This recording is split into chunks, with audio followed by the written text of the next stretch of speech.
Hello and welcome to your first exercise. This is going to be your first exercise of the semester.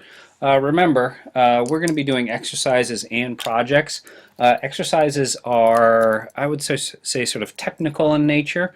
There's going to be a lot more at the beginning than there are at the end. At the end, we're going to be concentrating more on your projects, your more creative personal output, and less so on the sort of nuts and bolts of Flash. However, here at the beginning, we need to understand this program. We need to understand some very basic things about it. And like I said in the Flash Basics video, we're going to be heading into two very basic tenets of Flash, but we're going to sort of be explaining lots of things along the way.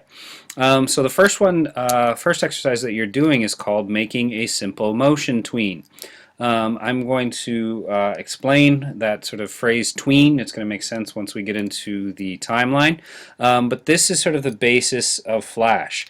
More so than the shape tween, which could be used in very sort of different regard, depending on sort of your needs for it in your projects or your movies.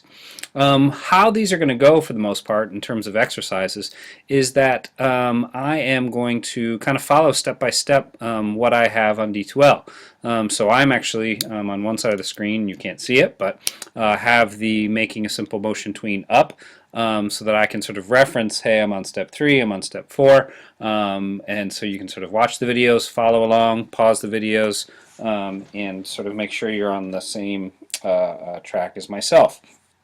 In this first video, I've actually sort of skipped 1 through 3. You're going to open Flash, and we're going to open a ActionScript 3.0 file. We did that in the Flash Basics video. Just an aside, this program is going to default to a certain stage size and color. That's going to be fine for these first few exercises, but we're going to sort of change that as we move through the projects and exercises. Now, as I mentioned in the Flash Basics, we need to sort of go over some of these basics. And this first one, and I'm sort of looking at step 4, has to do with this idea of a symbol. Remember, I said we make symbols, and symbols can be one of many things, and we're going to talk about that in a second. And we put them in the library, and then sort of put them on the stage here and have them do stuff. That's the idea. Hopefully by the end of this exercise that sort of idea makes sense. So let's head into this. More so than some of the other exercises, I'm going to sort of take my time as we go through this one and sort of explain some things as we go along the way.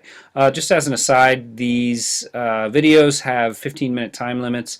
I think I'll be able to get this one done under 15. Occasionally I'll have a sort of a part 1 and part 2. So let's follow along here. At the top where it says various menu items, it says insert new symbol. So I'm going to go insert new symbol. Now, when I get this dialog box that says create a new symbol, a couple things about it. One, I can name it. Step 5 here says name it green ball, so I'm going to name it green ball. That's what I'm going to make. And underneath where it says type, I want to just click there and you'll see that we have 3 different types. One is a movie clip, one is a button, and one is a graphic. Kind of in order from bottom to top, meaning starting with graphic, button being second, and movie clip being third. I would say they're sort of in order of how complex they are. Graphics are sort of the simplest. Generally speaking, they're just kind of flat graphics that we're going to activate on the timeline and are really what we'll be dealing with here at the beginning of the semester. Buttons are more interactive. They make things happen. And movie clips are almost like little miniature movies that can be happening in the library that you might activate.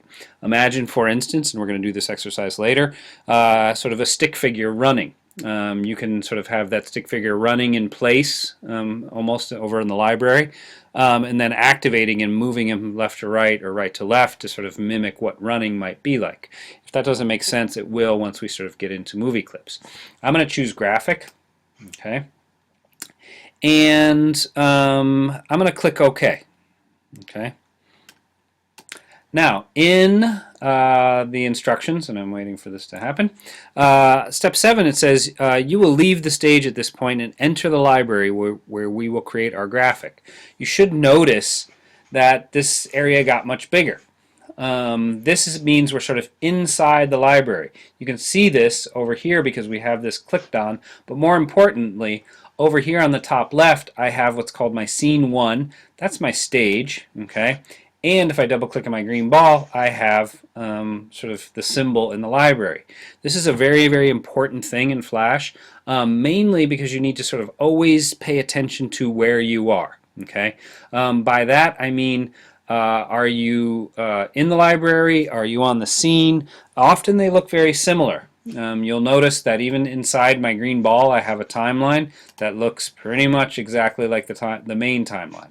So make sure you're on that sort of green ball symbol. And in general, always sort of pay attention to kind of where you are. Okay. Now, step 8, it says click on the stroke color box and choose white. And that's a red stripe through it. And click on the fill color box to choose a shade of green. Let's introduce these two. Over here, where you see my little kind of tiny pencil or paintbrush, that is the stroke color. This, where the paintbrush is the fill color. What this means, and I'm going to sort of show you real quick. I'm going to choose something else, say a red, or sorry, a green.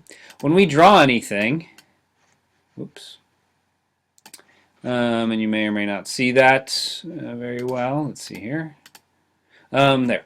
When you draw something, you often have what's called a stroke color. That's the color that's sort of on the outside, and you have a fill color. Okay, so right now on this little circle, I have a green stroke and a black fill. Okay, I want to sort of create something much more simple than that, and that's why on step 8 I have click so that the stroke color is nothing, and that lives right over here. And again, I'll do that again. I click on it, and then you'll see this white box with a red stroke through it. That means I don't want any stroke color. And I want the fill color to be green. So I'm going to choose a fill color of green. Okay, that's setting me up to create the green ball properly. Now it says choose the oval tool in the toolbox. The oval tool lives right here. Okay, you'll notice that any tool that has a little sort of dash or mark next to it, that's a tool that contains other tools. Okay, so underneath we have a different tool. Underneath the square we have a different tool. We're not going to use a ton of those, but please just note that. Okay, so I'm going to choose the oval tool, and then it says click, hold, and draw a circle. You can make a perfect circle by holding down Shift, and Shift generally sizes things proportionally. So I'm gonna hold down Shift. You might not necessarily see that. I'm gonna click, hold, and I'm gonna draw a green ball. Okay. See this center hash mark? It's going to become more important that you sort of place your symbols on that center hash mark. It doesn't have to be perfect, but it's sort of the center of the symbol. Once we start doing some more complex tweens, it's going to be more important that we sort of center that. Okay. Step 11 says just what I said. Use the black selection tool. This is the black arrow. And select the circle you have drawn by clicking on it and position in the center. So you see that I can sort of click, hold, and move this thing around. Okay. Now that's sort of part 1, creating the graphic. So here we have a graphic over here, and I can tell by this little symbol right here that that's representing a graphic. Later when we get into buttons and movie clips, you'll see a different sort of symbol for each of those. Okay. Now part 2 here is creating the tween. Okay. Now this is an important distinction. We need to come over here on the left to scene 1, and we need to sort of go to the main scene, meaning the sort of main timeline and the stage that has no basically nothing on it right now. We have simply made a green ball and sort of put it in the library. Okay. Now step 2 says take the graphic from the library called green ball and drop it down on the stage bottom left. I'm going to click hold with my mouse, and I'm going to grab this guy and sort of put him bottom left. You'll notice that there's still a green ball over there. We could put many, I could grab another one and keep putting it on. This is what's called an instance, okay, an instance of that green ball. Now, I'm gonna sort of, before I go into sort of step 3 here, I want to explain what happened. Up here on the timeline, you should have noticed that this sort of blank, and I'll sort of click away from it, this blank circle, and it's difficult to see, you should be able to see it on yours, went to a solid black circle. This represents what's called a keyframe. A keyframe is a very, very important concept in relation to flash and animation and often film. A keyframe is what I'd sort of call an important moment in a scene or a movie where something is defined.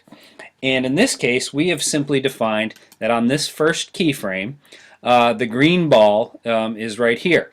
Okay, it's sort of like this is so right here. Okay, we're going to create other keyframes, and then we're going to create what's called tweens in between those. Okay, the motion tween stands for in between, and we're going to let Flash sort of create some of that stuff in between. Okay, so I've taken the graphic, green ball, dropped it on the stage, bottom left.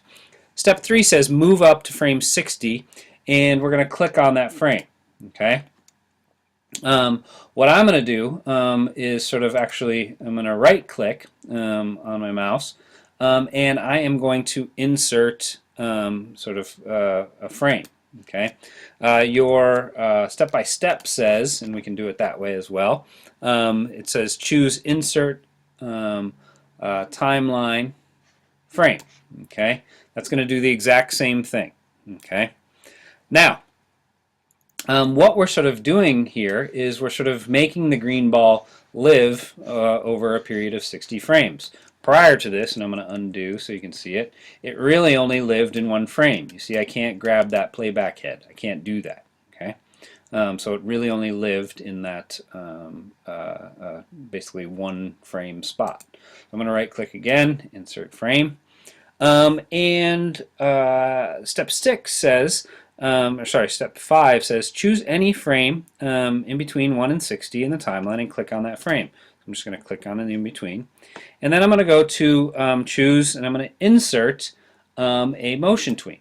Okay, you'll see that the timeline turned colors. It went from sort of a gray to a blue. We basically still have the same thing though. You'll get used to the fact that that blue represents a tween.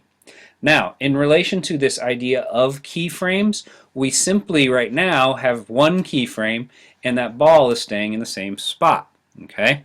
Now, step 7 is basically going to sort of change that. So it says click directly on frame 60. So I'm going to click on frame 60, and you'll see that it sort of activates the green ball down here, and it has this what's called a blue bounding box around it. Now, it says with the selection, the black arrow tool, grab the green ball and move it to the top right of the stage. So I'm going to go click, hold, and I'm going to move it up here. You'll notice what's called a path. You will notice also another keyframe. This is called a tween frame. It looks slightly different. It's sort of a diamond shaped.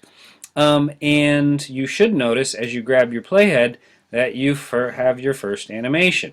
Okay, the beauty of Flash is that it creates a lot of those tween frames. Okay, so I've defined this point and that point, and I've said over this period of time, whoops, move from point A to point B.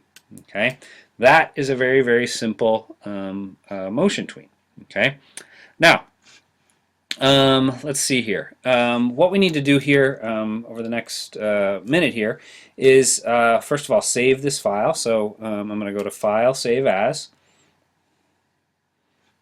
Wait a second. And and I'm going to take a look at this.